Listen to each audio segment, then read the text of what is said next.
السلام علیکم ورحمۃ اللہ وبرکاتہ۔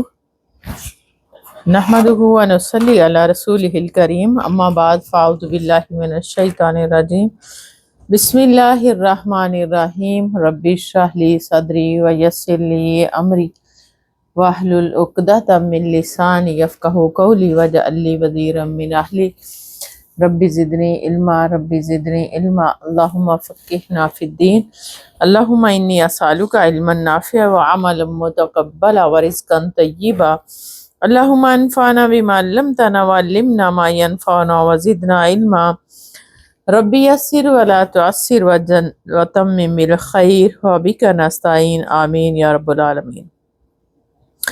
مسلمانوں کا ایک گروہ بغیر حساب و عذاب کے جنت میں داخل ہونے کا بیان۔ حضرت ابو ہریرہ رضی اللہ تعالیٰ عنہ نے بیان کیا کہ میں نے رسول اللہ صلی اللہ علیہ وآلہ وسلم سے سنا، حضرت صلی اللہ علیہ وآلہ وسلم نے ارشاد فرمایا کہ میری امت کی ایک جماعت جنت میں داخل ہوگی جس کی تعداد 70,000 ہوگی۔ ان کے چہرے اس طرح روشن ہوں گے کہ جیسے 14ویں رات کا چاند روشن ہوتا ہے۔ حضرت ابو ہریرہ رضی اللہ تعالیٰ نے بیان کیا کہ اس پر حضرت عکاشہ بن محسن اسدی رضی اللہ تعالیٰ عنہ کھڑے ہوئے، اپنی داری دار کمبل جو ان کے جسم پر تھی اٹھاتے ہوئے عرض کیا، یا رسول اللہ صلی اللہ علیہ وسلم، اللہ تعالیٰ سے دعا کیجیے کہ مجھے بھی ان میں سے کر دے۔ حضرت صلی اللہ علیہ وسلم نے دعا کی، اے اللہ انہیں بھی ان میں سے کر دے۔ اس کے بعد ایک اور صحابی کھڑے ہوئے، عرض کیا، یا رسول اللہ صلی اللہ علیہ وسلم دعا کیجیے کہ اللہ مجھے بھی ان میں سے کر دے۔ حضرت صلی اللہ علیہ وسلم نے ارشاد فرمایا کہ عکاشہ تم پر سبقت لے گئے۔ حضرت سہل بن سعدی رضی اللہ تعالیٰ عنہ نے بیان کیا کہ رسول اللہ صلی اللہ علیہ وسلم نے فرمایا کہ میری امت میں 70,000 یا 7 لاکھ آدمی جنت میں جائیں گے۔ راوی کو شک ہوا کہ سہل سے کون سی تعداد بیان ہوئی تھی۔ وہ جنت میں اس طرح داخل ہوں گے کہ وہ ایک دوسرے کو تھامے ہوئے ہوں گے، ان کا اگلا بھی اندر داخل نہ ہونے پائے گا کہ جب تک آخری بھی داخل نہ ہو جائے گا۔ ان کے چہرے 14ویں رات کی طرح چمکتے اور روشن ہوں گے۔ سبحان اللہ۔ اللہم ربنا جعلنا منہم، آمین یا رب العالمین۔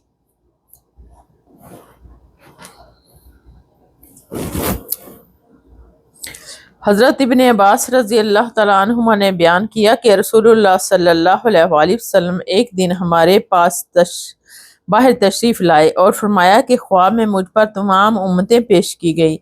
بعض نبی گزرتے اور ان کے ساتھ ان کی تباہ کرنے والا صرف ایک ہوتا، بعض گزرتے اور ان کے ساتھ 2 ہوتے، بعض کے ساتھ پوری جماعت ہوتی اور بعض کے ساتھ کوئی بھی نہ ہوتا۔ پھر میں نے ایک بڑی جماعت دیکھی جس سے آسمان کا کنارہ ڈھک گیا تھا۔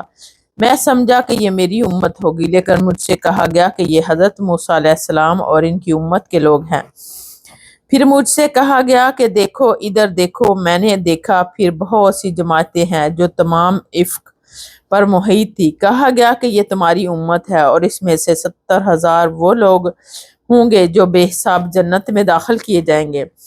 پھر صحابہ مختلف جگہوں میں اٹھ کر چلے گئے اور حضرت صلی اللہ علیہ وآلہ وسلم نے اس کی وضاحت نہیں کی کہ یہ 70,000 لوگ کون ہوں گے۔ صحابہ کرام رضی اللہ تعالیٰ عنہم نے آپس میں اس کے متعلق مذاکرہ کیا اور کہا کہ ہماری پیدائش تو شرک میں ہوئی تھی، البتہ بعد میں ہم اللہ اور اس کے رسول پر ایمان لے آئے، لیکن یہ 70,000 ہمارے بیٹے ہوں گے جو پیدائش ہی میں مسلمان ہیں۔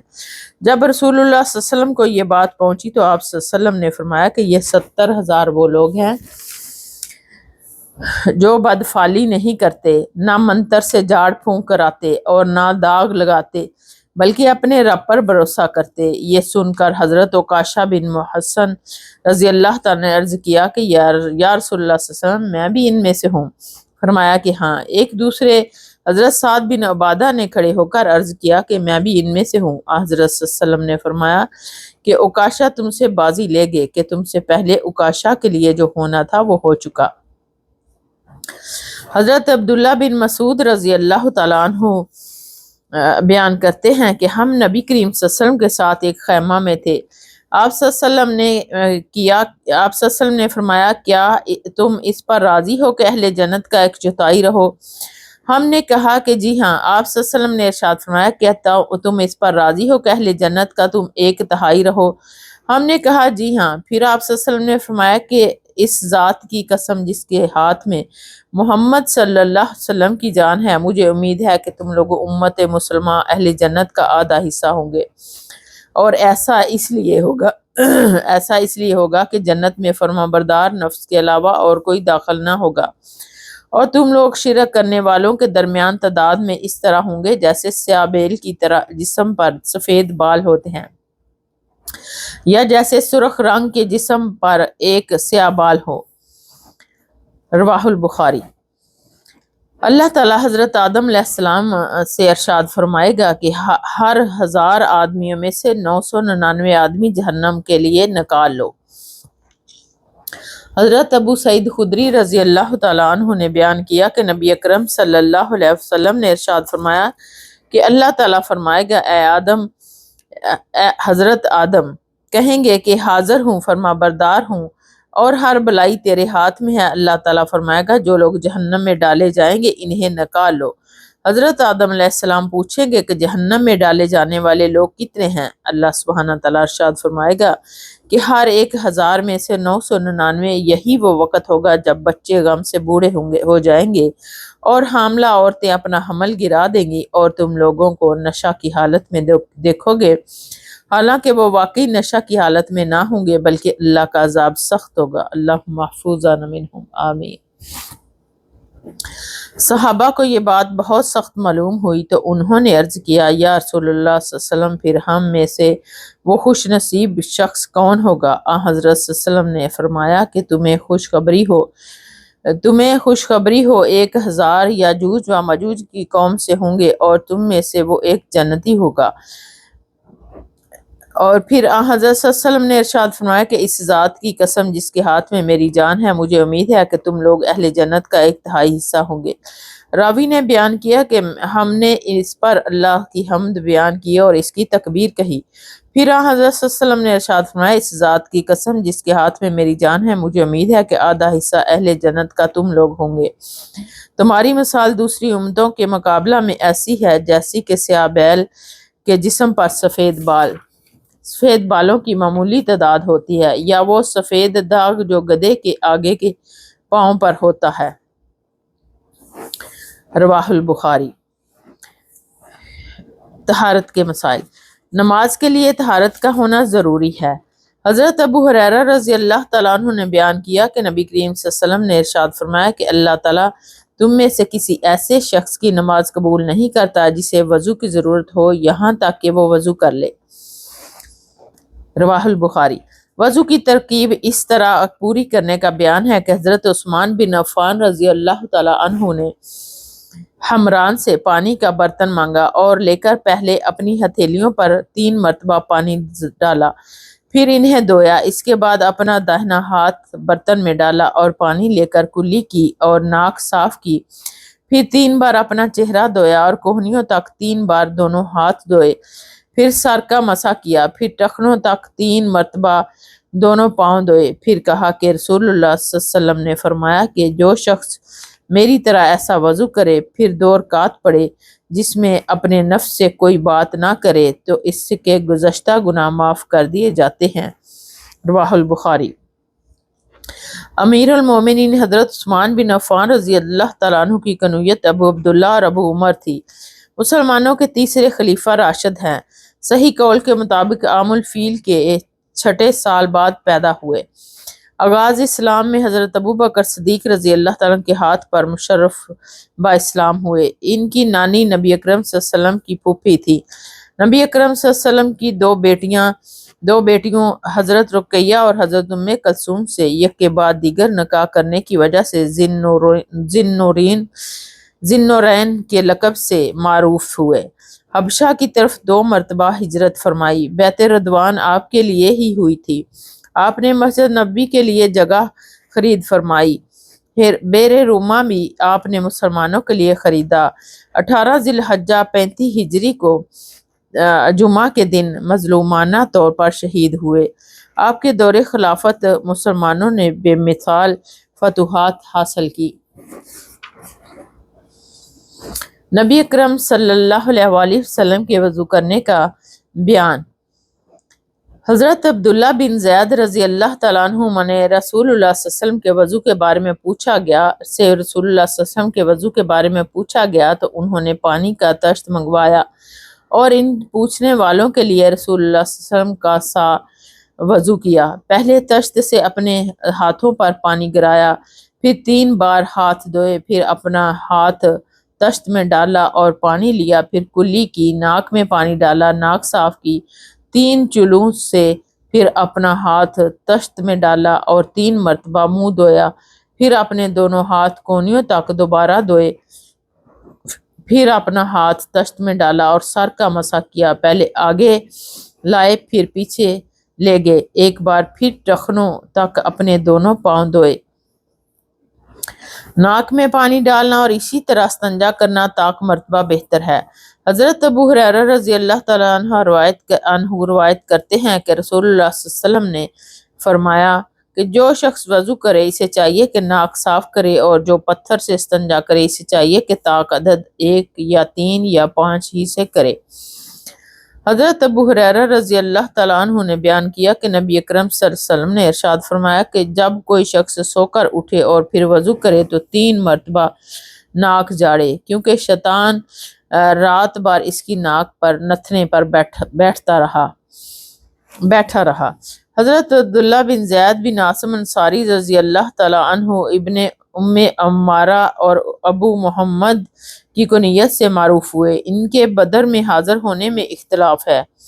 مسلمہ کذاب کے قتل میں وحشی بن حرب ان کے ساتھ شریک تھے۔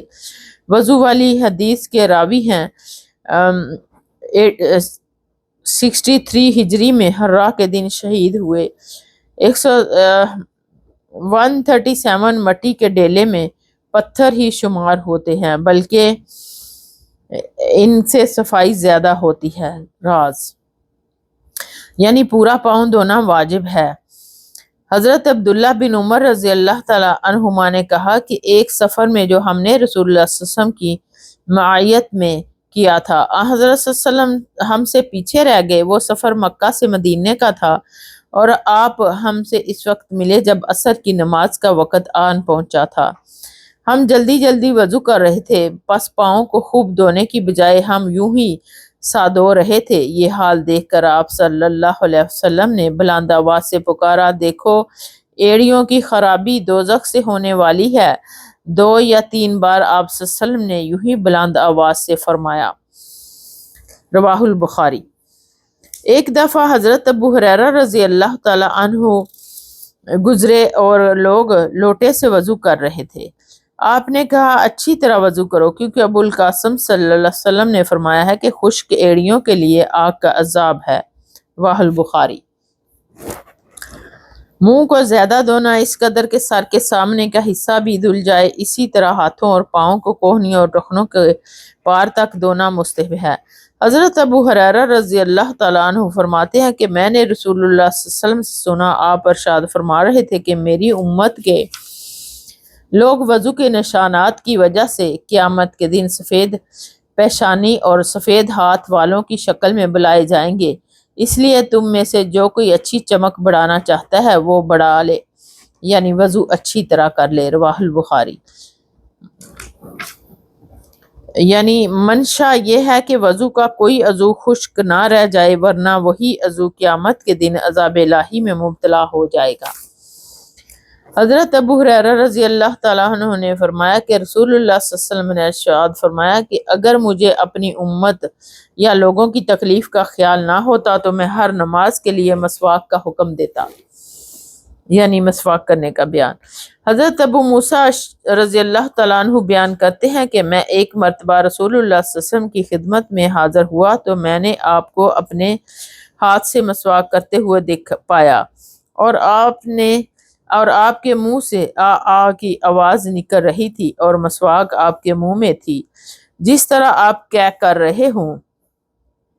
حضرت حذیفہ رضی اللہ تعالیٰ عنہ فرماتے ہیں کہ رسول اللہ صلی اللہ علیہ وسلم جب رات کو اٹھتے تو اپنے منہ کو مسواک سے صاف کرتے۔ رواہ البخاری۔ سنت باتوں کا بیان۔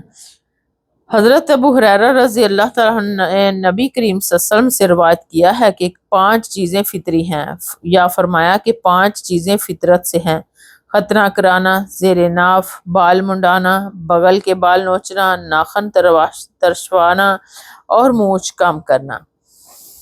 یعنی اگر حلق کے اندر سے مسواک کی جائے تو اس قسم کی آواز نکلا کرتی ہے۔ رسول اللہ صلی اللہ علیہ وسلم کی اس وقت یہی کیفیت تھی، اس سے مراد مسواک کرنے میں مبالغہ ہے۔ حضرت عبداللہ بن عمر رضی اللہ تعالی عنہما نے بیان کیا کہ نبی اکرم صلی اللہ علیہ وسلم نے ارشاد فرمایا کہ تم مشرکین کے خلاف کرو، داڑھی چھوڑ دو اور مونچھیں خوب کتراؤ۔ رواہ البخاری۔ حضرت عبداللہ بن عمر رضی اللہ تعالی عنہما نے بیان کیا کہ رسول اللہ صلی اللہ علیہ وسلم نے ارشاد فرمایا کہ مونچھیں خوب کتروا لیا کرو اور داڑھی بڑھاؤ۔ استنجا کے بیان میں حضرت ابو ایوب انصاری رضی اللہ تعالیٰ عنہ فرماتے ہیں کہ نبی اکرم صلی اللہ علیہ وسلم نے ارشاد فرمایا کہ جب تم قضائے حاجت کے لیے جاؤ تو اس وقت نہ تو قبلہ کی طرف منہ کرو اور نہ پیٹھ کرو، بلکہ مشرق یا مغرب کی طرف اس وقت اپنا منہ کر لیا کرو۔ حضرت ابو ایوب رضی اللہ تعالیٰ نے فرمایا کہ ہم جب شام آئے تو یہاں کے بیت اللہ خلا قبلہ رخ بنے ہوئے تھے۔ جب ہم قضائے حاجت کے لیے جاتے تو ہم مڑ جاتے اور اللہ عز و جل سے استغفار کرتے۔ یعنی حضرت خالد بن زید بن کلیب رضی اللہ تعالیٰ عنہ کی کنویت ابو ایوب انصاری ہے، نجار قبیلہ سے تعلق تھا۔ ہجرت کے دن نبی کریم صلی اللہ علیہ وسلم نے ان کے گھر میں ہی نزول فرمایا تھا، بیعت عقبہ ثانیہ میں شریک تھے، بدر اور دیگر تمام غزوات میں آپ صلی اللہ علیہ وسلم کے ساتھ شریک رہے، حضرت علی کے ساتھ خارجیوں کی مد مقابل جنگ میں حصہ لیا، امیر معاویہ رضی اللہ تعالیٰ عنہ کی خلافت میں ان کے بیٹے یزید کے ساتھ 52 ہجری میں قسطنطنیہ پر حملہ کیا اور یہیں پر شہید ہوئے اور قلعہ کے پہلو میں دفن ہوئے۔ یزید نے آپ رضی اللہ تعالیٰ عنہ کی نماز جنازہ پڑھائی تھی۔ حضرت عبداللہ بن عمر رضی اللہ تعالیٰ عنہ بیان فرماتے ہیں کہ لوگ کہتے ہیں کہ جب قضائے حاجت کے لیے بیٹھو تو نہ قبلہ کی طرف منہ کرو نہ بیت المقدس کی طرف۔ حالانکہ ایک دن میں اپنے گھر کی چھت پر چڑھا تو میں نے حضرت صلی اللہ علیہ وسلم کو دیکھا کہ آپ بیت المقدس کی طرف منہ کر کے 2 اینٹوں پر قضائے حاجت کے لیے بیٹھے ہوئے تھے۔ حضرت عبداللہ بن عمر رضی اللہ تعالیٰ عنہما روایت کرتے ہیں کہ ایک دن میں اپنی بہن اور رسول اللہ صلی اللہ علیہ وسلم کی اہلیہ محترمہ حضرت حفصہ رضی اللہ تعالیٰ عنہما کے مکان کی چھت پر اپنی کسی ضرورت سے چڑھا تو مجھے رسول اللہ صلی اللہ علیہ وسلم قضائے حاجت کرتے وقت قبلہ کی طرف پشت اور شام کی طرف منہ کیے ہوئے نظر آئے۔ رواہ البخاری۔ باب وضو، دائیں ہاتھ سے استنجا کرنے کی ممانعت۔ حضرت ابو قتادہ رضی اللہ تعالیٰ عنہ فرماتے ہیں کہ رسول اللہ صلی اللہ علیہ وسلم نے ارشاد فرمایا کہ جب تم میں سے کوئی پانی پیے تو برتن میں سانس نہ لے، اور جب پخانہ بیت الخلاء میں جائے تو اپنی شرمگاہ کو داہنے ہاتھ سے نہ چھوئے اور نہ داہنے ہاتھ سے استنجا کرے۔ رواہ البخاری۔ حضرت حارث بن ربیع رضی اللہ تعالیٰ اپنی کنویت ابو قتادہ انصاری سے معروف ہیں، مشہور گھڑ سوار ہیں۔ رسول اللہ صلی اللہ علیہ وسلم نے فرمایا تھا کہ ہمارے بہترین گھڑ سوار ابو قتادہ ہیں۔ غزوہ احد، خندق اور حدیبیہ میں شامل رہے۔ 54 ہجری میں مدینہ میں وفات پائی۔ حضرت علی رضی اللہ تعالیٰ عنہ نے نماز جنازہ پڑھائی۔ طہارت وغیرہ میں داہنی طرف شروع کرنے کا بیان۔ حضرت عائشہ رضی اللہ تعالیٰ عنہ بیان کرتی ہیں کہ رسول اللہ صلی اللہ علیہ وسلم جو جوتا پہننے، کنگھی کرنے، وضو کرنے اور اپنے ہر کام میں داہنی طرف سے کام کی ابتدا کرنے کو پسند فرمایا کرتے تھے۔ اللہم ربنا جعلنا منہم۔ رواہ البخاری۔ بول و براز سے پانی کے ساتھ استنجا کرنے کا بیان۔ حضرت انس بن مالک رضی اللہ تعالیٰ عنہ نے فرمایا کہ رسول اللہ صلی اللہ علیہ وسلم پخانے یا بیت الخلاء میں جاتے تو میں اور ایک لڑکا پانی کا برتن اور نیزہ لے کر چلتے تھے۔ پانی سے آپ طہارت کرتے تھے۔ رواہ البخاری۔ حضرت انس بن مالک رضی اللہ تعالیٰ عنہ فرماتے ہیں کہ رسول اللہ صلی اللہ علیہ وسلم جب رفع حاجت کے لیے باہر تشریف لے جاتے تو میں آپ صلی اللہ علیہ وسلم کے پاس پانی لاتا اور آپ اس سے استنجا فرماتے۔ رواہ البخاری۔ موضوع پر مسح کرنے کا بیان۔ حضرت جریر بن عبداللہ رضی اللہ تعالیٰ عنہ نے پیشاب کیا، پھر وضو کیا اور اپنے موضوع پر مسح کیا، پھر کھڑے ہوئے اور موضوع سمیت نماز پڑھی۔ آپ سے جب اس کے متعلق پوچھا گیا تو فرمایا اس نے نبی کریم صلی اللہ علیہ وسلم کو ایسا ہی کرتے دیکھا ہے۔ رواہ البخاری۔ حضرت حذیفہ رضی اللہ تعالیٰ عنہ فرماتے ہیں کہ ایک مرتبہ میں اور رسول اللہ صلی اللہ علیہ وسلم جا رہے تھے کہ ایک قوم کی کوڑی یعنی کوڑا پھینکنے کی جگہ پر جو ایک دیوار کے پیچھے تھی پہنچے تو آپ اس طرح کھڑے ہو گئے جس طرح ہم تم میں سے کوئی شخص کھڑا ہوتا ہے۔ پھر آپ نے پیشاب کیا اور میں ایک طرف ہٹ گیا، تب آپ نے مجھے اشارہ کیا تو میں آپ کے پاس پردہ کی غرض سے آپ کی ایڑیوں کے قریب کھڑا ہو گیا یہاں تک کہ آپ پیشاب سے فارغ ہو گئے۔ رواہ البخاری۔ حضرت مغیرہ بن شعبہ رضی اللہ تعالیٰ عنہ رسول کریم صلی اللہ علیہ وسلم سے روایت کرتے ہیں کہ ایک دفعہ آپ صلی اللہ علیہ وسلم رفع حاجت کے لیے باہر گئے تو حضرت مغیرہ رضی اللہ تعالیٰ عنہ پانی کا ایک برتن لے کر آپ کے پیچھے گئے۔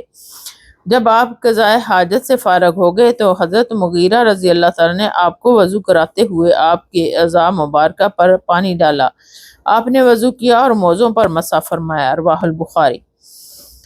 حضرت مغیرہ بن شعبہ رضی اللہ تعالیٰ نے فرمایا کہ میں رسول اللہ صلی اللہ علیہ وسلم کے ساتھ سفر غزوہ تبوک میں تھا۔ آپ صلی اللہ علیہ وسلم نے موقع پر فرمایا کہ مغیرہ پانی کی چھاگل اٹھا لے۔ میں نے اسے اٹھا لیا، پھر رسول اللہ صلی اللہ علیہ وسلم چلے اور میری نظروں سے چھپ گئے۔ آپ نے قضائے حاجت کی۔ اس وقت آپ شامی جبہ پہنے ہوئے تھے۔ آپ اپنے ہاتھ کھولنے کے لیے آستین اوپر چڑھانی چاہتے تھے لیکن وہ تنگ تھی، اس کے لیے آستین کے اندر سے باہر ہاتھ نکالا۔ میں نے آپ کے ہاتھوں پر پانی ڈالا اور آپ صلی اللہ علیہ وسلم نے نماز کے لیے وضو کی طرح وضو کیا اور اپنے خفین موضع پر مسح کیا، پھر نماز پڑھی۔ رواہ البخاری۔ یعنی قضائے حاجت کرتے ہوئے جو چیز ملحوظ رکھنی چاہیے وہ ہے چھینٹوں سے بچنا۔ بس عام حالات میں بیٹھ کر ہی یہ بات ممکن ہوتی ہے، جب اس قسم کی خاص موقعوں پر کھڑے ہو کر چھینٹوں سے بچایا جا سکتا ہے۔ اس لیے اگر بیٹھنا مشکل اور دشوار ہو تو کھڑے ہو کر پیشاب کرنے میں احتیاط ہو تو کھڑے ہو کر پیشاب کرنے میں مذائقہ نہیں، البتہ عام حالات میں بیٹھ کر پیشاب کرنا چاہیے۔ حضرت مغیرہ بن شعبہ رضی اللہ تعالیٰ کی کنیت ابو عیسیٰ یا ابو محمد یا ابو عبداللہ تھی۔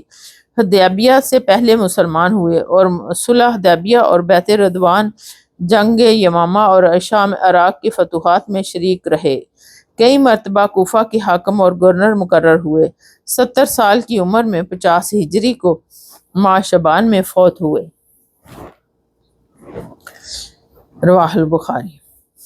حضرت مغیرہ رضی اللہ تعالیٰ نے بیان کیا کہ میں ایک سفر میں نبی کریم صلی اللہ علیہ وسلم کے ساتھ تھا کہ آپ صلی اللہ علیہ وآلہ وسلم نے دریافت فرمایا کہ تمہارے پاس پانی ہے؟ میں نے عرض کیا جی ہاں۔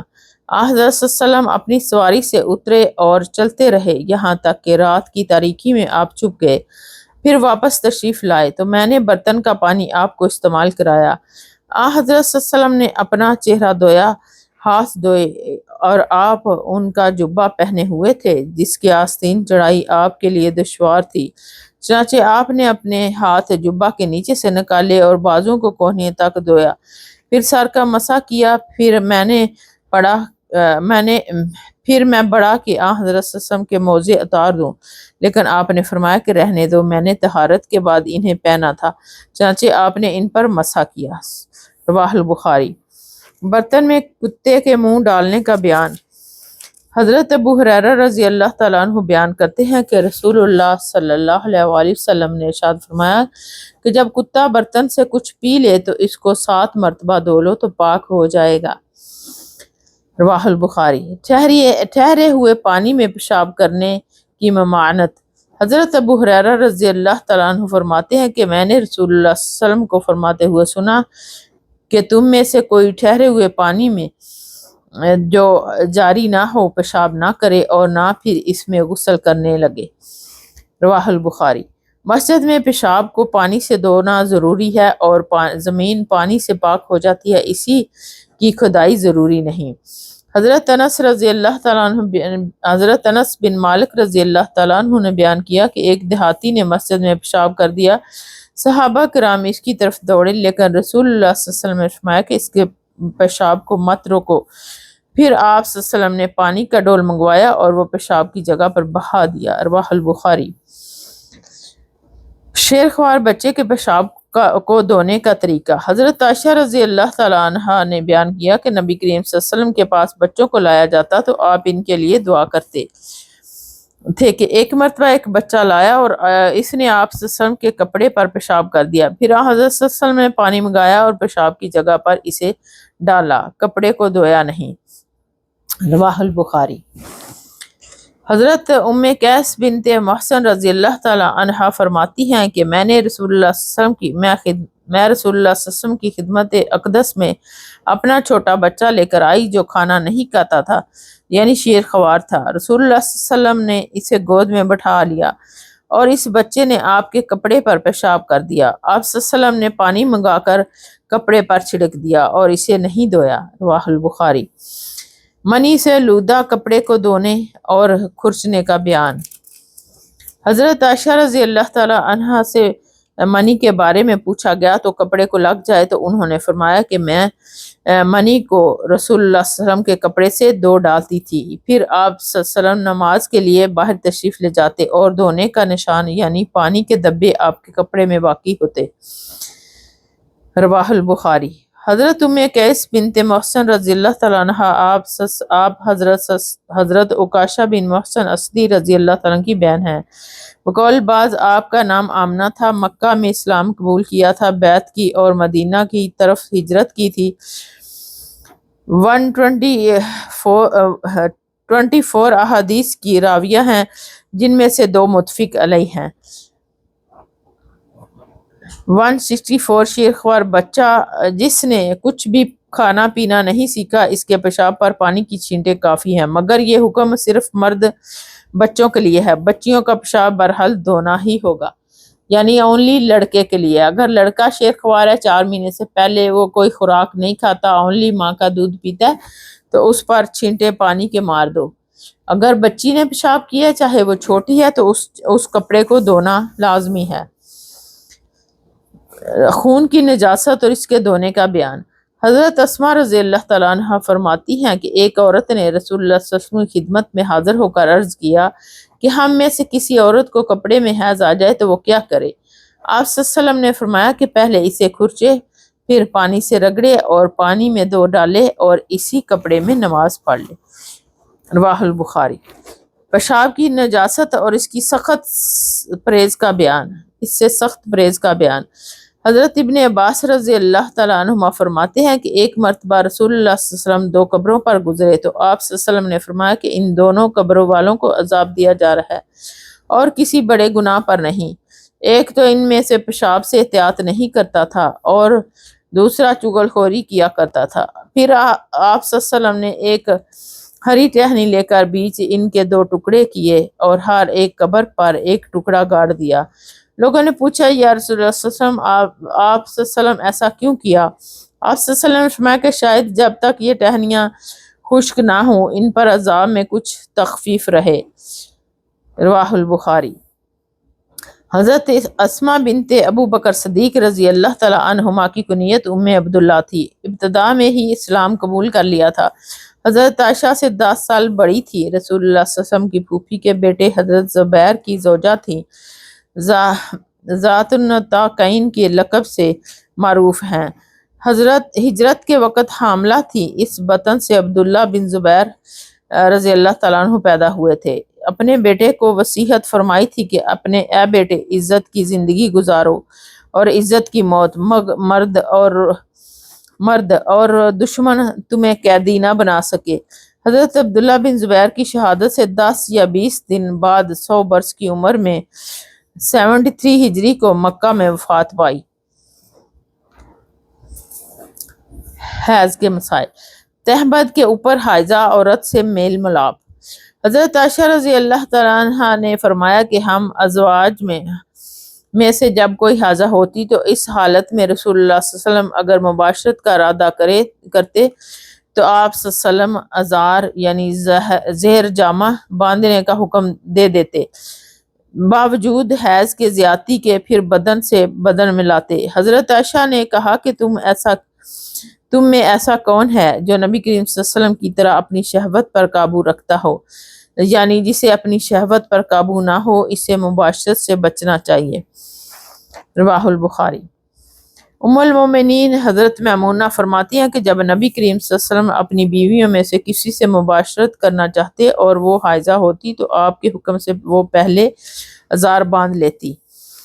حضرت حائضہ عورت کے ساتھ ایک چادر میں لیٹنا۔ حضرت ام سلمہ نے فرمایا کہ میں نے نبی کریم صلی اللہ علیہ وآلہ وسلم کے ساتھ ایک چادر میں لیٹی ہوئی تھی کہ مجھے حیض آ گیا۔ میں چپکے سے چلی گئی اور اپنے حیض کے کپڑے بدل لیے۔ آپ صلی اللہ علیہ وسلم نے پوچھا کہ کیا تجھے حیض آ گیا ہے؟ میں نے کہا جی ہاں۔ پھر آپ صلی اللہ علیہ وسلم نے مجھے بلا لیا اور میں آپ کے ساتھ چادر میں لیٹ گئی۔ رواہ البخاری۔ ام المومنین حضرت میمونہ بنت حارث سے عبداللہ بن مسعود ثقفی نے شادی کی اور پھر انہیں چھوڑ دیا، اور پھر ابو رحم نے ان سے نکاح کیا، وہ فوت ہو گئے۔ تو پھر نبی کریم صلی اللہ علیہ وسلم نے ذوالقعدہ 7 ہجری کو عمرہ قضا کرنے کے بعد ان سے نکاح کر لیا تھا، اور مکہ سے 10 میل دور صرف مقام پر رخصتی ہوئی تھی۔ کل 13 احادیث کی راویہ ہیں، جن میں سے 7 متفق علیہ ہیں، اور 21 ہجری کو مکہ میں وفات پائی، اور حضرت عبداللہ بن عباس رضی اللہ عنہ کے حکم سے کندھوں پر صرف مقام میں لایا گیا۔ ان حدیث میں حیض کی حالت میں مباشرت سے عورت کے ساتھ لیٹنا بیٹھنا مراد ہے۔ ممکن حدیث کا یہاں جمع مراد لے کر ان حدیث کو قرآن کا معارض ٹھہرانا بالکل جھوٹ اور افتراء ہے۔ بے شک حضرت ام سلمہ رضی اللہ تعالیٰ نے ارشاد فرمایا کہ میں نے اور نبی کریم صلی اللہ علیہ وسلم نے ایک ہی برتن میں جنابت کا غسل کیا۔ رواہ البخاری۔ یعنی حائضہ عورت اپنے خاوند کا سر دھو سکتی ہیں اور اس کے سر میں کنگھی کر سکتی ہیں۔ نبی کریم صلی اللہ علیہ وسلم کی زوجہ مطہرہ حضرت عائشہ رضی اللہ تعالیٰ عنہا نے بیان کیا کہ حضور صلی اللہ علیہ وسلم مسجد میں اعتکاف کی حالت میں سر مبارک میری طرف حجرہ کے اندر کر دیتے اور میں اس میں کنگھا کر دیتی۔ حضور صلی اللہ علیہ وسلم جب متوقف ہوتے تو بلا حاجت گھر میں تشریف نہیں لاتے تھے۔ رواہ البخاری۔ ام المومنین حضرت ام سلمہ بنت ابی امیہ رضی اللہ تعالیٰ عنہ کا نام ہند تھا۔ حضرت خالد بن ولید کی چچا زاد بہن تھی۔ اولین مہاجرہ عورتوں میں شمار ہوتا ہے۔ پہلے حضرت ابو سلمہ مخزومی رضی اللہ تعالیٰ کی نکاح میں تھی۔ ان کے فوت ہونے پر نبی کریم صلی اللہ علیہ وسلم نے ان سے نکاح کر لیا اور 4 ہجری کو رخصتی ہوئی۔ امہات المومنین میں سے سب سے آخر میں 59 ہجری میں وفات پائی اور جب جنت البقیع میں مدفون ہوئی۔ 378 احادیث کی راویہ ہیں، جن میں سے 13 متفق علیہ ہیں۔ حضرت عائشہ رضی اللہ تعالیٰ عنہا نے بیان کیا کہ میں حائضہ ہوتی پھر بھی رسول اللہ صلی اللہ علیہ وسلم مجھے اپنے بدن سے لگا لیتے اور آپ متوقف ہوتے اور میں حائضہ ہوتی، اس کے باوجود آپ سر مبارک مسجد سے باہر کر دیتے اور میں دھو دیتی۔ رواہ البخاری۔ حضرت عائشہ رضی اللہ تعالیٰ عنہا فرماتی ہے کہ نبی کریم صلی اللہ علیہ وسلم میری گود میں سر رکھ کر قرآن مجید پڑھتے، حالانکہ میں اس وقت حیض والی ہوتی تھی۔ رواہ البخاری۔ مزی کا بیان۔ حضرت علی رضی اللہ تعالیٰ عنہ نے بیان کیا، حضرت علی رضی اللہ تعالیٰ نے فرمایا کہ میں ایسا آدمی تھا جس کو سلان مزی کی شکایت تھی، مگر اس کے بارے میں رسول اللہ صلی اللہ علیہ وسلم سے دریافت کرتے ہوئے مجھے شرم آتی، تو میں نے مقداد بن الاسود کو حکم دیا کہ اس نے آپ صلی اللہ علیہ وسلم سے پوچھا، آپ صلی اللہ علیہ وسلم فرمایا کہ اس میں وضو کرنا فرض ہے۔ رواہ البخاری۔ جنبی کا سونا درست ہے لیکن وضو کرنا مستحب ہے۔ حضرت عائشہ رضی اللہ تعالیٰ عنہا فرماتی ہیں کہ رسول اللہ صلی اللہ علیہ وسلم جب جنابت کی حالت میں ہوتے اور سونے کا ارادہ کرتے تو اپنی شرمگاہ دھو لیتے اور نماز کی طرح وضو کرتے۔ رواہ البخاری۔ یعنی حضرت علی بن ابی طالب رضی اللہ تعالیٰ صحیح قول کے مطابق حضرت صلی اللہ علیہ وسلم کے بعد سے 10 سال پہلے پیدا ہوئے اور آپ صلی اللہ علیہ وسلم کی گود میں تربیت پائی۔ آپ رضی اللہ تعالیٰ کی کنیت ابو الحسن اور ابو تراب مشہور ہے۔ بچوں میں سب سے پہلے اسلام قبول کیا، سوائے غزوہ تبوک کے تمام غزووں میں شریک ہوئے۔ ہجرت والی رات آپ صلی اللہ علیہ وسلم کے بستر پر سوئے۔ حضرت صلی اللہ علیہ وسلم کی لخت جگر حضرت فاطمہ رضی اللہ تعالیٰ عنہ سے آپ کا نکاح ہوا۔ مسلمانوں کے چوتھے خلیفہ راشد بنے اور 3.5 ماہ کم 5 سال خلافت کے منصب پر فائز رہے، اور 40 ہجری کو 17 رمضان کی رات کو شہید ہوئے۔ اور آپ سے آپ کے صاحبزادے حضرت حسن، حسین اور محمد اور دیگر بعض صحابہ اور تابعین نے روایت کی ہے۔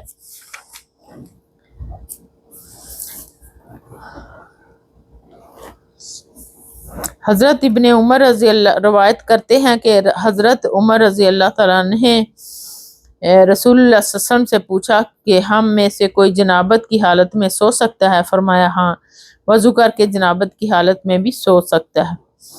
رواہ البخاری۔ حضرت عبداللہ بن عمر نے بیان کیا کہ حضرت عمر رضی اللہ تعالیٰ نے نبی کریم صلی اللہ علیہ وسلم سے عرض کی کہ رات میں انہیں غسل کی ضرورت ہو جایا کرتی ہے، تو رسول اللہ صلی اللہ علیہ وسلم نے ان سے فرمایا کہ وضو کر لیا کرو اور اپنی شرمگاہ دھو کر سویا کرو۔ حضرت انس بن مالک رضی اللہ تعالیٰ نے بیان کیا کہ نبی کریم صلی اللہ علیہ وسلم اپنی تمام ازواج مطہرات کے پاس ایک ہی رات میں تشریف لے گئے۔ اس وقت آپ کی 9 بیویاں تھیں۔ رواہ البخاری۔ اگر عورت کی منی نکلے تو اس پر غسل واجب ہے۔ ام المومنین حضرت ام سلمہ رضی اللہ تعالیٰ عنہا روایت کرتی ہیں کہ ام سلمہ نامی ایک عورت رسول اللہ صلی اللہ علیہ وسلم کی خدمت اقدس میں حاضر ہوئی اور عرض کیا، یا رسول اللہ صلی اللہ علیہ وسلم، اللہ تعالیٰ حق بات بیان کرنے سے نہیں شرماتا، اس لیے میں پوچھتی ہوں کہ کیا احتلام سے عورت پر بھی غسل ضروری ہے؟ آپ صلی اللہ علیہ وسلم نے ارشاد فرمایا، ہاں، جب عورت پانی دیکھ لے یعنی کپڑے وغیرہ پر منی کا اثر معلوم ہو تو یہ سن کر حضرت ام سلمہ نے شرم کی وجہ سے اپنا چہرہ چھپا لیا اور کہا، یا رسول اللہ صلی اللہ علیہ وسلم، کیا عورت کو بھی احتلام ہوتا ہے؟ آپ صلی اللہ علیہ وسلم نے ارشاد فرمایا، ہاں، تیرے ہاتھ خاک آلود ہوں، پھر کیوں اس کا بچہ اس کی صورت کی مشابہ ہوتا ہے، یعنی یہی اس کا احتلام کا ثبوت ہے۔ سبحان اللہ۔ غسل جنابت کا طریقہ۔ نبی کریم صلی اللہ علیہ وسلم کی زوجہ مطہرہ حضرت عائشہ رضی اللہ تعالیٰ عنہا بیان کرتی ہیں کہ نبی کریم صلی اللہ علیہ وسلم جب غسل فرماتے تو آپ پہلے اپنے وضو دونوں ہاتھ دھوتے، پھر اسی طرح وضو کرتے جس طرح نماز کے لیے آپ وضو کیا کرتے تھے، پھر پانی میں اپنی انگلیاں داخل فرماتے اور ان سے بالوں کی جڑوں کا خلال کرتے، پھر اپنے ہاتھوں سے 3 چلو سر پر ڈالتے، پھر تمام بدن پر پانی بہا لیتے۔ رواہ البخاری۔ یعنی تربت یمینک، یعنی تیرا دایاں ہاتھ خاک آلود ہو، یہ کلمہ اہل عرب کا تقیہ کلام ہے جس سے ان کا مقصد بد دعا دینا نہیں ہوتا۔ مرتب یعنی مذکورہ حدیث میں حضرت ام سلیم نے نہایت خوبصورتی کے ساتھ پہلے اللہ تعالیٰ کی خاص صفت بیان فرمائی کہ وہ حق بات کی بیان میں نہیں شرماتا، پھر وہ مسئلہ دریافت کیا جو کہ بظاہر شرم سے تعلق رکھتا ہے مگر مسئلہ ہونے کی حیثیت میں اپنی جگہ دریافت طلب تھا۔ امت مسلمہ کو انصار کی عورتوں کا ممنون ہونا چاہیے کہ اگر وہ طہارت کے ان پوشیدہ مسائل کا رسول اللہ صلی اللہ علیہ وسلم دریافت نہ فرماتی تو آج مسلمان عورت کو زندگی کے اس پہلو کے متعلق کہاں سے رہنمائی ملتی؟ بے شک حضرت میمونہ رضی اللہ تعالیٰ عنہ نے ارشاد فرمایا کہ میں نبی کریم صلی اللہ علیہ وسلم کے لیے غسل کا پانی رکھا تو پہلے آپ نے پانی کو دائیں ہاتھ سے بائیں ہاتھ سے گرایا، اسی طرح آپ نے دونوں ہاتھ کو دھویا، پھر اپنی شرمگاہ کو دھویا، پھر اپنے ہاتھ کو زمین پر رگڑ کر اسے مٹی سے ملا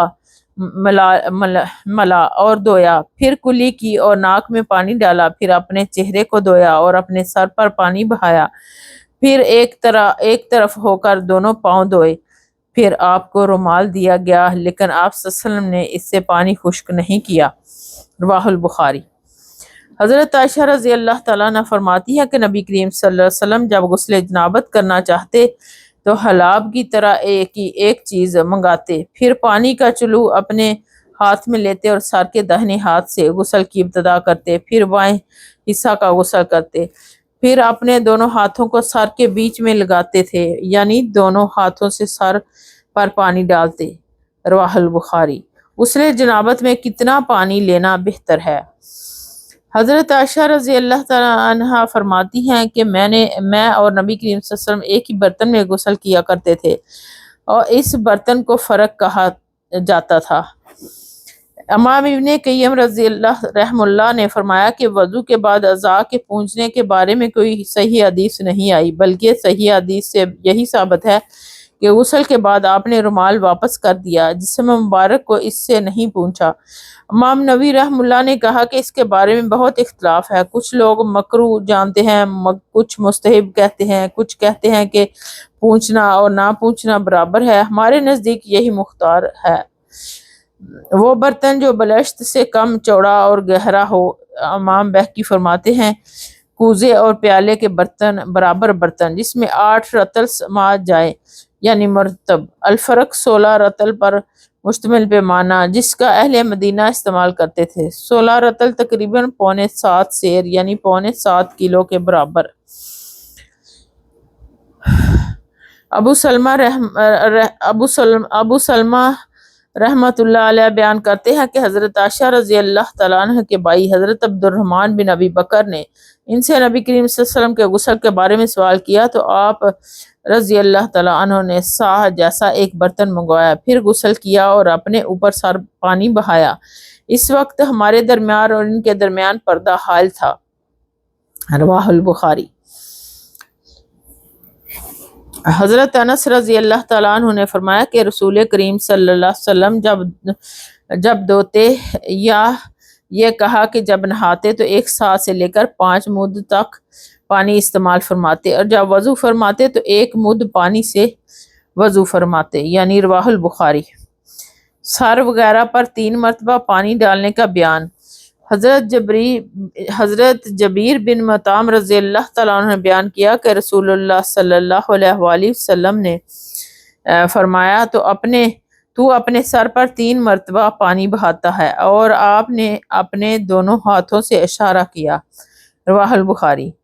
یہ ابو سلمہ حضرت عائشہ کے رضائی بانجے تھے، آپ کے محرم تھے۔ ابو سلمہ حضرت عبد الرحمن بن ابو بکر کے ہمراہ ام المومنین کے پاس گئے تو انہوں نے پردہ سے غسل فرما کر ان کو طریقہ غسل کی تعلیم فرمائی۔ حضرت جبیر بن مطعم بن عدی رضی اللہ تعالیٰ کی کنیت ابو محمد ابو عدی تھی، بڑے حلیم شریف اور سخی انسان تھے۔ جب نبی کریم صلی اللہ علیہ وسلم طائف سے واپس آئے تو انہوں نے آپ کو پناہ دی تھی۔ فتح مکہ سے قبل اسلام قبول کیا، پھر مدینہ ہجرت فرمائی اور وہیں 59 ہجری کو وفات پائی۔ حضرت ابو جعفر نے بیان کیا کہ وہ ان کے والد حضرت زین العابدین حضرت جابر بن عبداللہ رضی اللہ تعالیٰ عنہ کے پاس تھے، اور کچھ لوگ بھی بیٹھے ہوئے تھے۔ ان لوگوں نے آپ سے غسل کے بارے میں پوچھا تو آپ نے فرمایا کہ 1 سا کافی ہے۔ اس پر ایک شخص بولا کہ یہ تو مجھے کافی نہ ہوگا۔ حضرت جابر رضی اللہ تعالیٰ نے فرمایا کہ ان کے لیے کافی ہوتا تھا جن کے بال تم سے زیادہ تھے اور جو تم سے بہتر تھے، یعنی رسول اللہ صلی اللہ علیہ وسلم۔ پھر حضرت جابر نے صرف ایک کپڑا پہن کر ہمیں نماز پڑھائی۔ رواہ البخاری۔ جو عورت حیض کا غسل کرے اور وہ کپڑے یا روئی کو مشک لگا کر خون کے مقام پر استعمال کرے تو مستحب ہے۔ حضرت عائشہ رضی اللہ تعالیٰ عنہا فرماتی ہیں کہ ایک انصاری عورت نے رسول اللہ صلی اللہ علیہ وسلم سے پوچھا کہ میں حیض کا غسل کیسے کروں؟ آپ صلی اللہ علیہ وسلم نے فرمایا کہ مشک میں بسا ہوا کپڑا لے کر اسے پاکی حاصل کرو۔ اس نے پوچھا اس سے کس طرح پاکی حاصل کروں؟ آپ صلی اللہ علیہ وسلم نے ارشاد فرمایا کہ اس سے پاکی حاصل کر۔ اس نے دوبارہ پوچھا کس طرح؟ آپ نے فرمایا کہ سبحان اللہ، پاکی حاصل کر۔ پھر میں نے اسے اپنی طرف کھینچ لیا اور کہا کہ خون لگی ہوئی جگہوں پر پھیر لیا کر۔ رواہ البخاری۔ یعنی وہ بولنے والے شخص حسن بن محمد بن حنیفہ تھے، یعنی حضرت علی رضی اللہ عنہ کے پوتے۔ جب حضرت جابر رضی اللہ تعالیٰ نے ان کو سختی سے سمجھایا، پھر جس سے معلوم ہوا کہ حدیث کے خلاف فضول اعتراض کرنے والے کو سختی سے سمجھانا چاہیے، اور حدیث کے مقابلے میں رائے قیاس تعویل سے کام لینا کس طرح بھی جائز نہیں۔ اور اس غسل کی کیفیت مسلم کی روایت میں یوں ہے کہ اچھی طرح سے پاکی حاصل کر، پھر اپنے سر پر پانی ڈال، تاکہ پانی بالوں کی جڑوں میں پہنچ جائے، پھر سارے بدن پر پانی ڈال لے۔ مستحاضہ کا بیان اور اس کے غسل اور نماز کا حال۔ حضرت عائشہ رضی اللہ تعالیٰ عنہ فرماتی ہیں کہ فاطمہ بنت ابو حبیش رسول اللہ صلی اللہ علیہ وسلم کی خدمت میں حاضر ہوئی اور اس نے عرض کہا کہ میں ایک ایسی عورت ہوں جسے استحاضہ کی بیماری ہے، اس لیے کہ میں پاک نہیں ہوتی، تو کیا میں نماز چھوڑ دوں؟ آپ صلی اللہ علیہ وسلم نے فرمایا نہیں، یہ ایک راگ کا خون ہے، حیض نہیں، یہ جب تجھے حیض آئے تو نماز چھوڑ دے، اور جب یہ دن گزر جائیں تو اپنے بدن اور کپڑے سے خون کو دھو ڈال، پھر نماز پڑھ، پھر ہر نماز کے لیے وضو کر یہاں تک کہ وہی حیض کا وقت پھر واپس آ جائے۔ رواہ البخاری۔ حضرت عائشہ رضی اللہ تعالیٰ عنہ جو حضرت صلی اللہ علیہ وسلم کی زوجہ مطہرہ ہیں، فرماتی ہیں کہ ام حبیبہ رضی اللہ تعالیٰ عنہ 7 سال تک مستحاضہ رہیں۔ انہوں نے نبی کریم صلی اللہ علیہ وسلم سے اس کے بارے میں پوچھا تو آپ صلی اللہ علیہ وسلم نے انہیں غسل کرنے کا حکم دیا اور فرمایا کہ یہ رگ کی وجہ سے بیماری ہے، بس ام حبیبہ ہر نماز کے لیے غسل کرتی تھی۔ رواہ البخاری۔ حائضہ عورت پر نماز کی قضا واجب نہیں اور روزے کی قضا واجب ہے۔ ایک عورت نے حضرت عائشہ رضی اللہ تعالیٰ عنہ سے پوچھا کہ جس زمانہ میں ہم حیض سے پاک رہتے ہیں، کیا ہمارے لیے اس زمانہ کی نماز کافی ہے؟ اس پر حضرت عائشہ نے فرمایا کہ تم حروریہ ہو؟ ہم نبی کریم صلی اللہ علیہ وسلم کے زمانہ میں حائضہ ہوتی تھی اور آپ ہمیں نماز کا حکم نہیں دیتے تھے، یا حضرت عائشہ نے یہ فرمایا کہ ہم نماز نہیں پڑھتی تھی۔ غسل کرنے والا کپڑے وغیرہ کی آڑ کرے، یعنی حضرت ام ہانی بنت رضی اللہ تعالیٰ عنہ بنت ابی طالب فرماتی ہیں کہ میں فتح مکہ کے موقع پر نبی کریم صلی اللہ علیہ وسلم کی خدمت میں حاضر ہوئی، میں نے دیکھا کہ آپ غسل کر رہے ہیں اور آپ کی صاحبزادی فاطمہ پردہ کیے ہوئے ہیں۔ میں نے حضور صلی اللہ علیہ وسلم کو سلام کیا، آپ نے پوچھا کون ہے؟ میں نے بتایا کہ ام ہانی بنت ابی طالب ہوں۔ آپ نے فرمایا کہ اچھی آئی ہو، خوش آمدید۔ ام ہانی پھر جب آپ نہانے سے فارغ ہو گئے تو اٹھے اور 8 رکعت نماز پڑھی، ایک ہی کپڑے کو لپیٹ کر۔ جب آپ نماز پڑھ چکے تو میں نے عرض کیا یا رسول اللہ، میری ماں کے بیٹے حضرت علی رضی اللہ تعالیٰ عنہ ابن ابی طالب کا دعویٰ ہے کہ وہ ایک شخص کو ضرور قتل کرے گا، حالانکہ میں اسے پناہ دے رکھی ہے، یہ میرے خامد ہیرا کا فلاں بیٹا ہے۔ رسول اللہ صلی اللہ علیہ وسلم نے فرمایا کہ ام ہانی جسے تم نے پناہ دی ہے، ہم نے بھی اسے پناہ دی۔ ام ہانی نے کہا کہ یہ نماز چاشت تھی۔ حضرت ام ہانی ابی طالب ناف رضی اللہ تعالیٰ عنہ حضرت علی و جعفر کی بہن اور نبی اکرم صلی اللہ علیہ وسلم کی چچا زاد بہن ہیں۔ فتح مکہ کے موقع پر اسلام قبول کیا۔ جب مکہ فتح ہوا تو ان کا خامد ہیرا نجران کی طرف دوڑ گیا تھا۔ نبی اکرم صلی اللہ علیہ وسلم نے ان کے گھر میں 8 رکعت نماز چاشت ادا کی۔ تنہائی میں ننگے اور نہانا درست ہے۔ حضرت ابو ہریرہ رضی اللہ تعالیٰ عنہ فرماتے ہیں کہ نبی کریم صلی اللہ علیہ وسلم نے فرمایا کہ بنی اسرائیل ننگے ہو کر اس طرح نہاتے تھے کہ ایک شخص دوسرے کو دیکھتا، لیکن حضرت موسیٰ علیہ السلام تنہا پردہ سے غسل فرماتے۔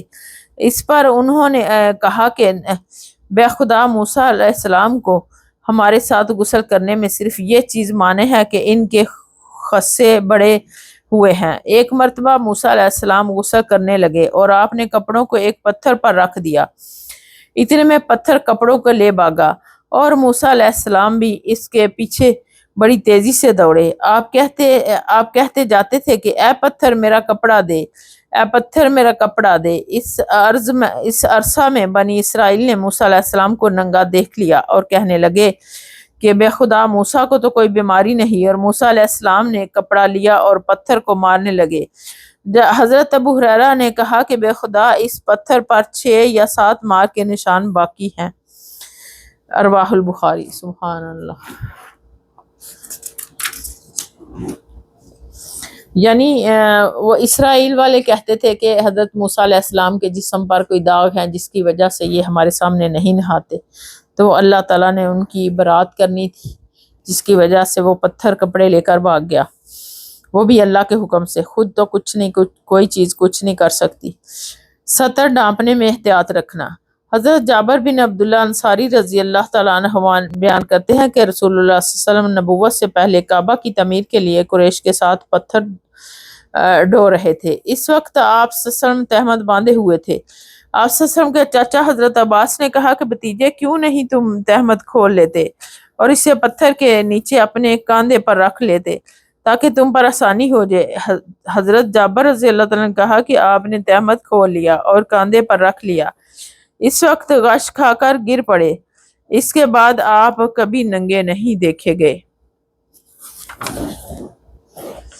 رواہ البخاری۔ پانی کا استعمال پانی نکلنے سے ہے۔ حضرت ابو سعید خدری رضی اللہ تعالیٰ عنہ روایت کرتے ہیں کہ رسول اللہ صلی اللہ علیہ وسلم نے ایک انصاری کو بلایا، وہ آئے تو ان کے سر سے پانی ٹپک رہا تھا۔ رسول اللہ صلی اللہ علیہ وسلم نے فرمایا کہ شاید ہم نے تمہیں جلدی میں ڈال دیا ہے۔ انہوں نے کہا جی ہاں۔ تب رسول اللہ صلی اللہ علیہ وسلم نے فرمایا کہ جب کوئی جلدی کا کام آ پڑے یا تمہیں انزال نہ ہو تو تم پر وضو ہے۔ رواہ البخاری۔ حضرت ابی بن کعب رضی اللہ تعالیٰ نے پوچھا کہ یا رسول اللہ صلی اللہ علیہ وسلم جب مرد عورت سے جماع کرے اور انزال نہ ہو تو کیا کرے؟ آپ صلی اللہ علیہ وسلم نے فرمایا کہ عورت سے جو کچھ اسے لگ گیا ہے اسے دھو ڈالے، پھر وضو کرے اور نماز پڑھے۔ رواہ البخاری۔ یعنی حضرت ابی بن کعب رضی اللہ تعالیٰ کی کنویت ابو المنذر تھی، بہت بڑے قاری اور مکری تھے، اسلام لانے سے قبل یہود کے بہت بڑے عالم تھے۔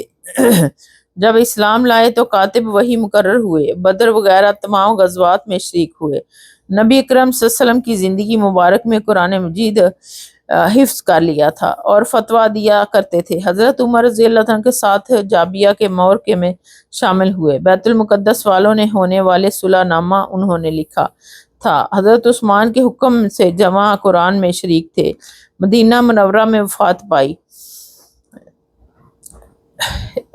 164 احادیث کے راوی ہیں جن میں سے 3 متفق علیہ ہیں۔ یہ سب روایت ابتدائی عہد سے متعلق ہیں۔ اب صحبت کے بعد غسل فرض ہے، خواہ انزال ہو یا نہ ہو۔ امام نووی رحمہ اللہ فرماتے ہیں کہ امت کا اجماع ہے کہ جماع کرنے سے غسل واجب ہو جاتا ہے، منی نکلے یا نہ نکلے۔ مولانا عبد الرحمن مبارک پوری فرماتے ہیں کہ یہی حق و ثواب ہے۔ زید بن خالد رضی اللہ تعالیٰ عنہ نے حضرت عثمان بن عفان سے پوچھا کہ اگر کوئی شخص صحبت کرے اور منی نکلے یا نہ نکلے، فرمایا وضو کرے جس طرح نماز کے لیے وضو کرتا ہے اور اپنے وضو کو دھو لے۔ حضرت عثمان کہتے ہیں کہ یہ میں نے رسول اللہ صلی اللہ علیہ وسلم سے سنا ہے۔ رواہ البخاری۔ الماء من الماء کا منسوخ ہونا اور دخول پر غسل کا واجب ہونا۔ حضرت ابو ہریرہ رضی اللہ تعالیٰ عنہ فرماتے ہیں کہ نبی کریم صلی اللہ علیہ وسلم نے فرمایا کہ جب مرد عورت کے 4 زانوں میں بیٹھ گیا اور اس کے ساتھ جماع کے لیے کوشش کی تو غسل واجب ہو گیا۔ یعنی وہ پچھلی احادیث سے جو اگلی حدیث ہے اس سے پھر واضح ہو گیا کہ وہ غسل واجب ہے، چاہے انزال ہو یا نہ ہو۔ آگ پر پکی ہوئی چیز کھانے سے وضو کا واجب ہونا منسوخ ہے۔ حضرت عبداللہ بن عباس رضی اللہ تعالیٰ عنہما فرماتے ہیں کہ رسول اللہ صلی اللہ علیہ وسلم نے بکری کا شانہ کھایا، پھر نماز پڑھی اور وضو نہیں کیا۔ امام نووی فرماتے ہیں کہ حدیث کا معنی یہ ہے کہ غسل انزال منی پر موقوف نہیں، بلکہ جب بھی دخول ہو گیا تو دونوں پر غسل واجب ہو جائے گا اور اب اس بارے میں کوئی اختلاف نہیں۔ حضرت عمر بن امیہ رضی اللہ تعالیٰ کی کنویت ابو امیہ زمری ہے، احد کے دن اسلام قبول کیا، نبی صلی اللہ علیہ وسلم نے انہیں اکیلے ایک سریہ پر بھیجا اور نجاشی کی طرف بطور قاصد بھی بھیجا تھا۔ بحر معونہ کے مورکہ میں گرفتار ہوئے اور عمر بن طفیل نے انہیں قید کر دیا تھا اور ان کی پیشانی کے بال کاٹ کر انہیں آزاد کر دیا تھا۔ حضرت معاویہ رضی اللہ تعالیٰ عنہ کے دور خلافت میں 60 ہجری کو مدینہ میں وفات پائی۔ حضرت عمر بن امیہ رضی اللہ تعالیٰ نے رسول اللہ صلی اللہ علیہ وسلم کو دیکھا کہ آپ بکری کے شانے سے کاٹ کاٹ کر کھا رہے تھے، پھر آپ نماز کے لیے بلائے گئے تو آپ نے چھری ڈال دی اور نماز پڑھی، نیا وضو نہیں کیا۔ رواہ البخاری۔ حضرت میمونہ زوجہ رسول کریم صلی اللہ علیہ وسلم نے فرمایا کہ آپ صلی اللہ علیہ وسلم نے ان کے یہاں بکری کا شانہ کھایا، پھر نماز پڑھی اور نیا وضو نہیں کیا۔ رواہ البخاری۔ حضرت عبداللہ بن عباس رضی اللہ تعالیٰ عنہما روایت کرتے ہیں کہ رسول اللہ صلی اللہ علیہ وسلم نے دودھ پیا، کلی کی اور فرمایا کہ اس میں چکنائی ہوتی ہے، یعنی دودھ کے بعد کلی ضرور کرنی چاہیے ہمیں بھی۔ جس شخص کو طہارت کا یقین ہو پھر اس میں شک ہو تو وہ اسی وضو میں نماز پڑھ سکتا ہے۔ حضرت عبداللہ بن عباس رضی اللہ تعالیٰ عنہما فرماتے ہیں کہ میں نے رسول اللہ صلی اللہ علیہ وسلم سے شکایت کی کہ ایک شخص نے جسے یہ خیال ہوتا ہے کہ نماز میں کوئی چیز یعنی ہوا نکلتی ہوئی معلوم ہوئی ہے، آپ صلی اللہ علیہ وسلم نے ارشاد فرمایا کہ نماز سے نہ پھرے یا نہ مڑے جب تک آواز نہ سنے یا بو نہ پائے۔ رواہ البخاری۔ کتاب الوضو۔ مردہ جانور کی کھال دباغت سے پاک ہو جاتی ہے۔ حضرت ابن عباس رضی اللہ تعالیٰ عنہما نے بیان کیا کہ نبی کریم صلی اللہ علیہ وسلم نے حضرت میمونہ رضی اللہ تعالیٰ کی باندھی کی بکری جو صدقہ میں کسی سے نے دی تھی مری ہوئی دیکھی۔ اس پر آپ صلی اللہ علیہ وسلم نے فرمایا کہ تم لوگ اس کے چمڑے کو کیوں نہیں کام میں لاتے؟ لوگوں نے کہا کہ یہ تو مردہ ہے۔ آپ صلی اللہ علیہ وسلم نے فرمایا کہ حرام تو صرف اس کا کھانا ہے۔ رواہ البخاری۔ یتیم کا بیان۔ نبی کریم صلی اللہ علیہ وسلم کی زوجہ مطہرہ حضرت عائشہ رضی اللہ تعالیٰ عنہما نے بھی فرمایا کہ ہم رسول اللہ صلی اللہ علیہ وسلم کے ساتھ ایک سفر غزوہ بنی مستلق میں تھے۔ جب ہم مقام بیدہ ذات الجیش پر پہنچے تو میرا ایک ہار کھو گیا۔ رسول اللہ صلی اللہ علیہ وسلم اس کی تلاش میں وہیں ٹھہر گئے اور لوگ بھی آپ کے ساتھ ٹھہر گئے، لیکن وہاں پانی کہیں قریب میں نہ تھا۔ لوگ حضرت ابوبکر صدیق رضی اللہ عنہ کے پاس آئے اور کہا حضرت عائشہ رضی اللہ تعالیٰ عنہا نے یہ کام کیا ہے۔ رسول اللہ صلی اللہ علیہ وسلم اور تمام لوگوں کو ٹھہرا دیا ہے اور پانی بھی کہیں قریب میں نہیں اور نہ لوگوں ہی کے ساتھ ہے۔ پھر ابوبکر صدیق رضی اللہ تعالیٰ عنہ تشریف لائے۔ رسول اللہ صلی اللہ علیہ وسلم اپنا سر مبارک میری زانوں پر رکھے ہوئے سو رہے تھے۔ فرمانے لگے کہ تم نے رسول اللہ صلی اللہ علیہ وسلم کو اور تمام لوگوں کو روک لیا، حالانکہ قریب میں کہیں پانی بھی نہیں اور نہ لوگوں کے پاس ہے۔ حضرت عائشہ کہتی ہیں کہ والد ماجد رضی اللہ تعالیٰ عنہ مجھ پر بہت خفا ہوئے اور اللہ نے جو چاہا انہوں نے مجھے کہا، مطلب ہے کہ انہوں نے اپنے باپ کی بات کو اللہ کی رضا سمجھا اور اپنے سر سے میری کوکھ میں کچھ کچوکے لگائے۔ رسول اللہ صلی اللہ علیہ وسلم کا سر مبارک میری ران پر تھا، اس وجہ سے میں حرکت بھی نہیں کر سکتی تھی۔ رسول اللہ صلی اللہ علیہ وسلم جب صبح کے وقت اٹھے تو پانی کا پتہ تک نہ تھا، تو اللہ تعالیٰ نے تیمم کی آیت اتاری اور لوگوں نے تیمم کیا۔ اس پر اسید بن حضیر نے کہا کہ اے آل ابی بکریہ، تمہاری کوئی پہلی برکت نہیں ہے۔ حضرت عائشہ رضی اللہ تعالیٰ عنہا نے فرمایا کہ پھر ہم نے اس اونٹ کو ہٹایا جس پر میں سوار تھی تو ہار اسی کے نیچے مل گیا۔ سبحان اللہ۔ رواہ البخاری۔ شقیق بن رحم اللہ بیان کرتے ہیں کہ میں حضرت عبداللہ بن مسعود رضی اللہ تعالیٰ اور حضرت ابو موسیٰ اشعری رضی اللہ تعالیٰ عنہما کی خدمت میں حاضر تھا کہ حضرت ابو موسیٰ نے حضرت عبداللہ بن مسعود سے کہا کہ اگر ایک شخص کو غسل کی حاجت ہو اور مہینہ پر پانی نہ پائے تو وہ کیا کرے؟ تو وہ تیمم کر کے نماز نہ پڑھے۔ شقیق کہتے ہیں کہ حضرت عبداللہ بن مسعود نے جواب دیا کہ وہ تیمم نہ کرے اگرچہ وہ ایک مہینہ تک پانی نہ پائے اور نماز موقوف رکھے۔ اور ابو موسیٰ نے اس پر کہا کہ پھر سورۃ مائدہ کی اس آیت کا کیا مطلب ہوگا؟ اگر تم پانی نہ پاؤ تو پاک مٹی پر تیمم کر لو۔ حضرت عبداللہ بن مسعود بولے کہ اگر لوگوں کو اس کی اجازت دے دی جائے تو جلدی یہ حال ہو جائے گا کہ جب ان کو پانی ٹھنڈا معلوم ہوگا تو وہ مٹی سے تیمم کر لیں گے۔ راوی کا بیان ہے کہ میں نے کہا کہ آپ نے جنبی کے لیے تیمم کے لیے برا جانا۔ انہوں نے کہا کہ پھر حضرت موسیٰ رضی اللہ تعالیٰ نے فرمایا کہ کیا آپ کو حضرت عمار رضی اللہ تعالیٰ کا حضرت عمر بن خطاب رضی اللہ تعالیٰ کے سامنے یہ قول معلوم نہیں کہ مجھے رسول اللہ صلی اللہ علیہ وسلم نے کسی کام کے لیے بھیجا تھا، سفر میں مجھے غسل کی ضرورت ہو گئی لیکن پانی نہیں ملا، اس لیے میں مٹی میں جانوروں کی طرح لوٹ پوٹ کیا۔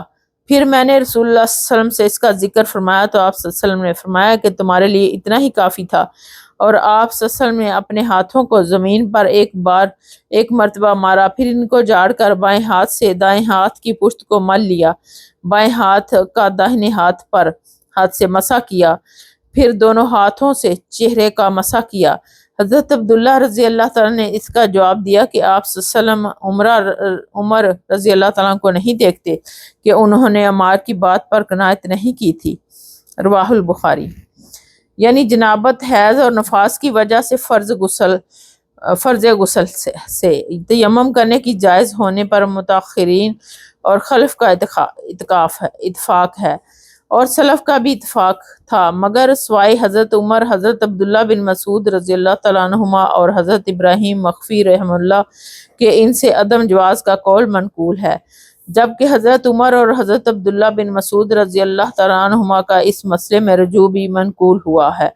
باقی اس مسئلہ کے جواز میں صحیح احادیث منقول ہیں جن کے مقابلے میں کسی کی بات کے قابل اعتنا نہیں سمجھی جا سکتی۔ حضرت عمار بن یاسر رضی اللہ تعالیٰ نے ابتدا میں ہی اسلام قبول کر لیا تھا۔ آپ کی والدہ ماجدہ کا نام حضرت سمیہ رضی اللہ تعالیٰ عنہ تھا۔ آپ کے والد اور والدہ کو اللہ کی راہ میں بڑی اذیتیں دی گئی۔ نبی اکرم صلی اللہ علیہ وسلم پاس سے گزرتے تو فرماتے، اے یاسر کی اولاد، صبر کرو، یقیناً تمہارا ٹھکانہ جنت ہے۔ غزوہ بدر اور دیگر غزوات میں بھی شریک رہے۔ جنگ یمامہ میں حاضر ہوئے تو ان کے کان کاٹ لیے گئے۔ پھر حضرت عمر کے زمانہ میں کوفہ کے عامل رہے۔ سبحان اللہ۔ ایک شخص حضرت عمر بن خطاب کے پاس آیا اور عرض کی کہ مجھے غسل کی حاجت ہو گئی ہے اور پانی نہیں ملا تو میں اب کیا کروں؟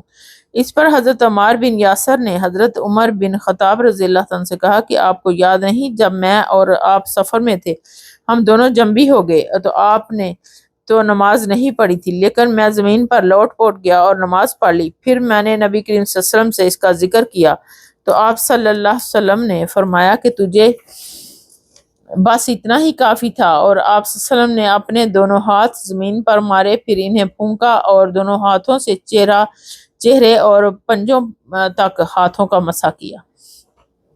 رواہ البخاری۔ حضرت عباس کے غلام عمیر بن عبداللہ نے کہا کہ میں اور حضرت میمونہ زوجہ نبی کریم صلی اللہ علیہ وسلم کے غلام عبداللہ بن یسار ابو جہیم بن حارث سمال نصاری صحابی کے پاس آئے تو ابو الجہیم نے بیان کیا کہ نبی کریم صلی اللہ علیہ وسلم بیر جمل کے طرف سے تشریف لا رہے تھے۔ راستے میں ایک شخص آپ صلی اللہ علیہ وسلم کو ملا اور اس نے آپ کو سلام کیا، یعنی خود ابو جہیم نے، لیکن آپ صلی اللہ علیہ وسلم نے جواب نہیں دیا۔ پھر آپ دیوار کے قریب آئے اور اپنے چہرے اور ہاتھوں کا مسح کیا، پھر اس کے سلام کا جواب دیا۔ رواہ البخاری۔ یعنی مسلمان نجس نہیں ہوتا۔ اس کی دلیل حضرت ابو ہریرہ رضی اللہ تعالیٰ عنہ فرماتے ہیں کہ میری ملاقات نبی اکرم صلی اللہ علیہ وسلم سے ہوئی اور اس وقت میں جنبی تھا۔ آپ صلی اللہ علیہ وسلم نے میرا ہاتھ پکڑ لیا اور میں آپ کے ساتھ چلنے لگا۔ آخر آپ ایک جگہ بیٹھ گئے اور میں آہستہ سے اپنے گھر آیا اور غسل کر کے حاضر خدمت ہوا۔ آپ ابھی وہیں بیٹھے ہوئے تھے اور آپ نے دریافت فرمایا، ابو ہریرہ کہاں چلے گئے تھے؟ میں نے واقعہ بیان کیا تو آپ نے فرمایا، سبحان اللہ، ابو ہریرہ مومن تو نجس نہیں ہوتا۔ یعنی حضرت ابو جہیم بن حارث الانصاری رضی اللہ عنہ ابی بن کعب کے بھانجے تھے اور معروف صحابی تھے۔ خلافت معاویہ رضی اللہ عنہ تک زندہ رہے۔ ان کا نام عبداللہ تھا۔ بعض نے ان کا نام حارث بتایا اور کہا کہ ابو جہیم اور حارث کے درمیان ابن کا لفظ غلط واقع ہوا ہے۔ پخانہ جاتے وقت کیا کہنا چاہیے؟ حضرت انس نے فرمایا کہ رسول اللہ صلی اللہ علیہ وسلم جب قضائے حاجت کے لیے پخانہ میں داخل ہوتے تو یہ دعا پڑھتے، اللہم انی اعوذ بک من الخبث والخبائث، اے اللہ میں ناپاک جنوں اور جنیوں سے تیری پناہ مانگتا ہوں۔ رواہ البخاری۔ بیٹھے بیٹھے سو جانے سے وضو نہیں ٹوٹتا۔ یعنی حضرت انس رضی اللہ تعالیٰ نے فرمایا کہ نماز کے لیے تکبیر ہو چکی تھی اور نبی کریم صلی اللہ علیہ وسلم مسجد کے ایک گوشے میں کسی شخص سے چپکے کان میں باتیں کر رہے تھے۔ پھر آپ صلی اللہ علیہ وسلم نماز کے لیے تشریف لائے تو لوگ سو رہے تھے۔ رواہ البخاری۔ وآخر دعوانا ان الحمد للہ رب العالمین۔ سبحانک اللہم و بحمدک نشہد ان لا الہ الا انت نستغفرک و نتوب الیک۔ السلام علیکم ورحمۃ اللہ وبرکاتہ۔